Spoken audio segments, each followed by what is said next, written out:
അധ്യായം 11. നിങ്ങൾ എൻ്റെ പക്കൽ അസാരം ബുദ്ധിഹീനത പുറത്തുകൊണ്ടാൽ കൊള്ളായിരുന്നു. അതെ, നിങ്ങളെന്നെ പുറത്തുകൊള്ളുന്നുവല്ലോ. ഞാൻ നിങ്ങളെക്കുറിച്ച് ദൈവത്തിൻ്റെ എരിവോടെ എരിയുന്നു. ഞാൻ ക്രിസ്തുവെന്ന ഏകപുരുഷന് നിങ്ങളെ നിർമ്മല കന്യകയായി ഏൽപ്പിക്കാൻ വിവാഹനിശ്ചയം ചെയ്തിരിക്കുന്നു.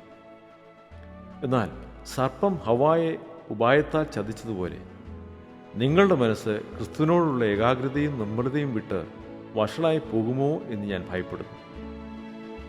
ഒരുത്തൻ വന്ന് ഞങ്ങൾ പ്രസംഗിക്കാത്ത മറ്റൊരു യേശുവിനെ പ്രസംഗിക്കുകയോ നിങ്ങൾക്ക് ലഭിക്കാത്ത വേറൊരു ആത്മാവെങ്കിലും നിങ്ങൾ കൈക്കൊള്ളാത്ത വേറൊരു സുവിശേഷമെങ്കിലും ലഭിക്കുകയോ ചെയ്യുമ്പോൾ നിങ്ങൾ പൊറുക്കുന്നത് ആശ്ചര്യം.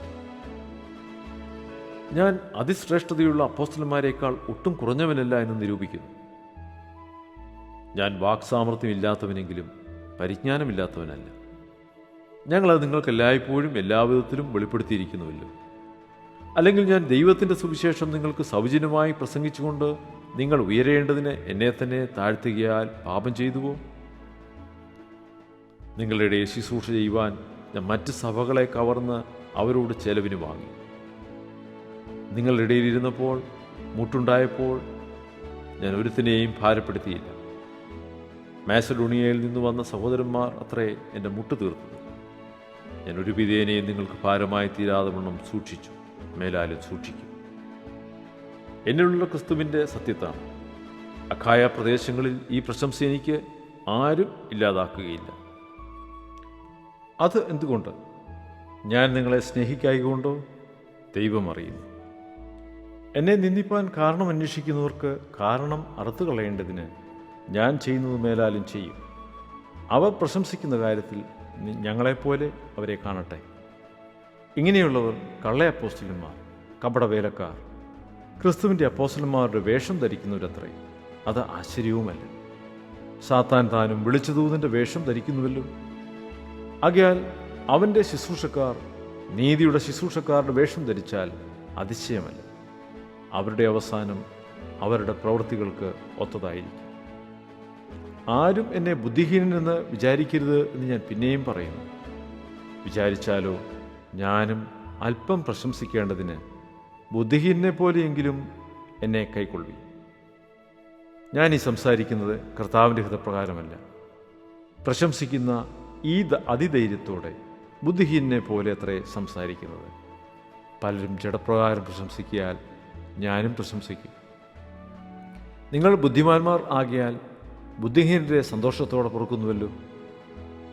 നിങ്ങളെ ഒരുവൻ അടിമപ്പെടുത്തിയാലും, ഒരുവൻ തിന്നുകളഞ്ഞാലും, ഒരുവൻ പിടിച്ചു കൊണ്ടുപോയാലും, ഒരുവൻ അഹങ്കരിച്ചാലും, ഒരുവൻ നിങ്ങളെ മുഖത്തടിച്ചാലും നിങ്ങൾ പൊറുക്കുന്നുവല്ലോ.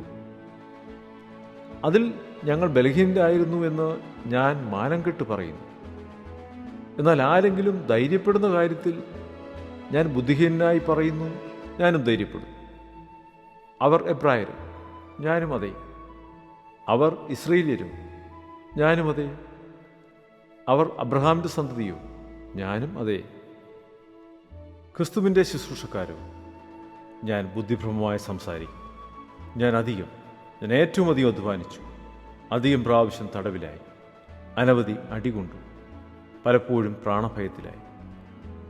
യഹൂദരാൽ ഞാൻ ഒന്ന് കുറേ 40 അടി 5 വട്ടം കൊണ്ടു, 3 വട്ടം കോലിനാൽ അടികൊണ്ടു, ഒരിക്കൽ കല്ലേറ് കൊണ്ടു, 3 വട്ടം കപ്പൽ ഛേദത്തിൽ അകപ്പെട്ടു, ഒരു രാപ്പകൽ വെള്ളത്തിൽ കഴിച്ചു. ഞാൻ പലപ്പോഴും യാത്ര ചെയ്തു.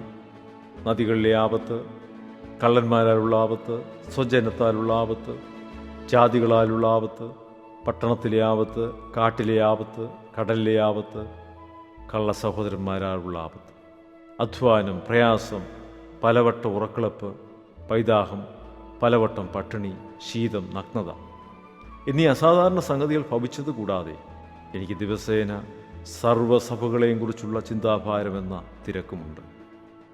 ആര് ബലഹീനനായിട്ട് ഞാൻ ബലഹീനനാകാതിരിക്കുന്നു? ആര് ഇടറിപ്പോയിട്ട് ഞാൻ അല്ലാതിരിക്കുന്നു?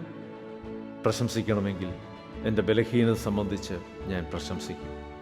നമ്മുടെ കർത്താവായ യേശു ക്രിസ്തുവിൻ്റെ ദൈവവും പിതാവുമായി എന്നേക്കും വാഴ്ത്തപ്പെട്ടവൻ ഞാൻ ഭോഷ്കല്ല പറയുന്നത് എന്നറിയും. ദമസ്കോസിലെ അരേത രാജാവിൻ്റെ നാടുവാഴി എന്നെ പിടിപ്പാനിച്ചു. ദമസ്ക പട്ടണത്തെ കാവൽ വെച്ച് കാത്തു. എന്നാൽ അവർ എന്നെ മതിലിലുള്ള ഒരു കിടിവാതിൽ വഴിയായി ഒരു കുട്ടയിൽ ഇറക്കി വിട്ടു.